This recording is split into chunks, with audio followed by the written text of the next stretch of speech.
I actually got an aftermarket set, and these are splined.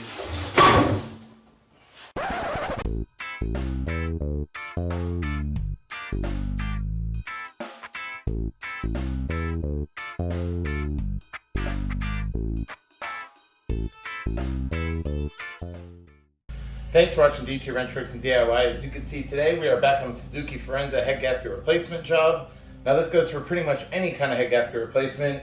You want to get the deck prepped before you slap your head on there with your new gasket. We want to make sure it sticks. We want to make sure it's nice and clean. And you definitely want to make sure you don't use power tools. So I'm going to walk you through my little step-by-step method. This is actually my second car I've done on this specific Forenza, and just recently did a Corolla rebuild not long ago. Had great success with all of them. So we're gonna do it and let's get into it. First step, we wanna cover all of the oiling ports in the block, and you absolutely wanna make sure you use lint-free shop towels. Get the name brand good stuff. Definitely do not use these junky, you could already see the frill on the edges, and yeah, this is not what you wanna use. Keep these junky shop rags out. Definitely wanna use these, and they actually come out really easy when you have to get them out with a pick. As you can see here, they have to be nice and flush for us to go across the block, but we have everything covered, and time to move on to the next step. I don't want to forget all of these head bolts. There's 10. They all are full of brake fluid. So take a quick moment before we get going here to go ahead and fill them full of brake fluid. So once we're done, it'd be real easy for you to blow them out and just thread in new head bolts right inside, or the old head bolts right inside of there and chase them out. Also notice I just threw some scrap cardboard. This is all over our heater hoses just to preserve it. You're gonna be spraying brake fluid and stuff. Try to preserve these new lines, or in my case they're new, so quick little thing to save some money. Our first step here, this little scraper has been great for me cleaning previously when I got all the top end done. Just 45-degree angle, just nice, smooth, removing material, nothing too hard, don't want to gouge it. So slowly but surely we'll get the first part done here.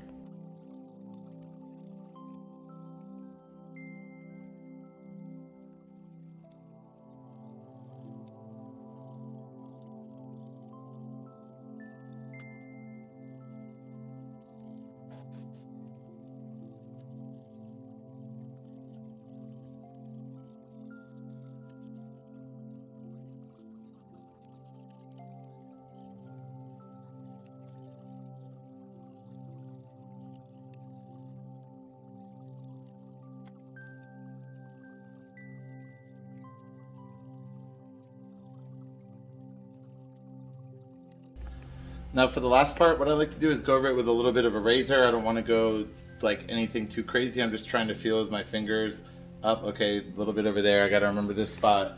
And it looks much, much cleaner already just with going over the flat razor and the other guy I got over here.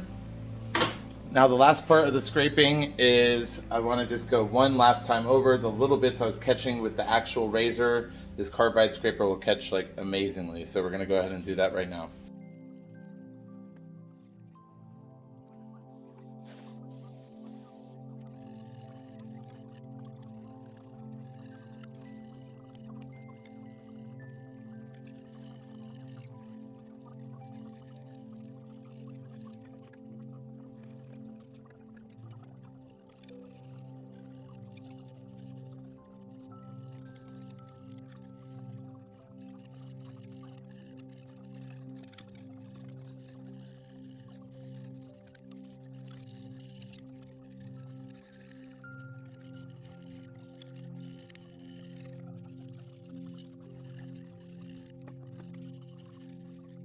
All right, carbide scraper, huge bonus to have for the cleaning here. Looks 1,000 times better already, and we still have a little bit more to go. So let's get into that right now. Our next step, what we will need is this board sander. I have a nice handheld size flat plane sander, nice flat sands for you. And what we're gonna do is we're gonna put 100 grit on this, and we're gonna coat the block in WD-40. Now we don't need any crazy pressure on the board. We're just gonna go circles back and forth. Wherever we can, just try to make sure we get the smoothest, best sands. All we're trying to do is clean here. Remember that. We're not trying to take any crazy material off. We're just getting a good surface here. Up our little sander here, I sheet here, and I just fold it in threes, and when you cut it, it fits perfectly on here.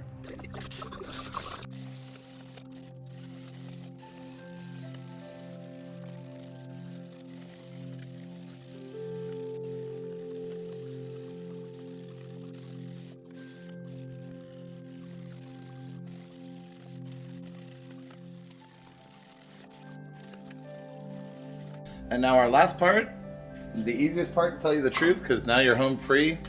Just take your time, and we're gonna use this sharpening stone, the dark side down. And this thing's pretty heavy, it's quite large. As you can tell, it barely fits in my hand here. So you can just take this and drag the weight of the stone, and you'll see me do it here. The stone is pre-soaked new, but I just want to go ahead and put some fresh WD-40 on there anyways.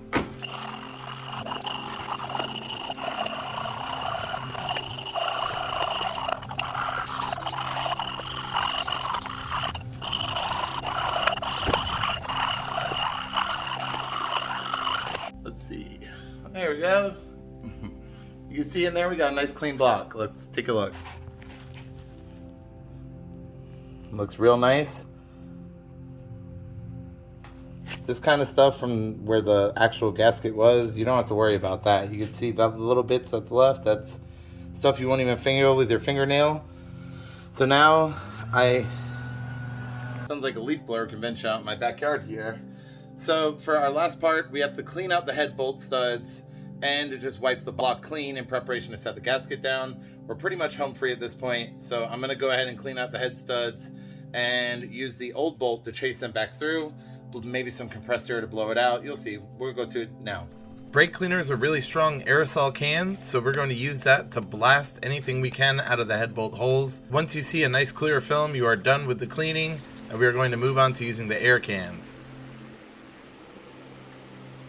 We use the air can to blast out 2 rounds here. We want to get all the old brake cleaner out, and the second round you just want to absolutely make sure everything is completely dry here. And then we're going to thread the old head bolts through, chase it out, and then you're done. Okay, as far as doing the bolts here, we want to do at least 2 rounds. Thread it all the way in until it stops, thread it back out, wipe it on a rag. If there's a ton of oil, at least do it 1 more time. If it comes out pretty clean the second time, you're good to go on to the next one. You definitely want to make sure to feel for resistance though as you're threading it in. It should go all the way into the bottom, no problem. Now for our last part, it's a lot easier than you would imagine using a miscellaneous pack of picks. If you can use 2, that is a great help. If you just have 1 hooked one, you might be able to get away with that as well. What you need to do here is just remove all of our blue rags. Make sure you don't lose any little bits of paper or any dirt pieces down the oil galleys, or especially not into your head studs. And pretty much done after this. All you have to do next is get a nice microfiber rag or something like this, drop it full of acetone. We're going to clean the entire block. Make sure you check it with your fingers. You want to make sure it's not oily anywhere, and I made sure to do that as well. And once you got it all nice and clean, we are ready to slap a head gasket on and put the head on as well. And as you can see, we are about to throw the head on here right now. I got our, don't forget to do this if you're new to the channel. You want to soak your head bolt studs for at least 24 hours, so I got those set up and ready to go right here. Next video, we'll be throwing the whole top end together. We'll be setting the timing and all this other fun stuff. I still have the timing belt tensioner, new timing belt, all this stuff. So please do not forget to like and subscribe, guys. Thanks for watching. Have a good day. Bye.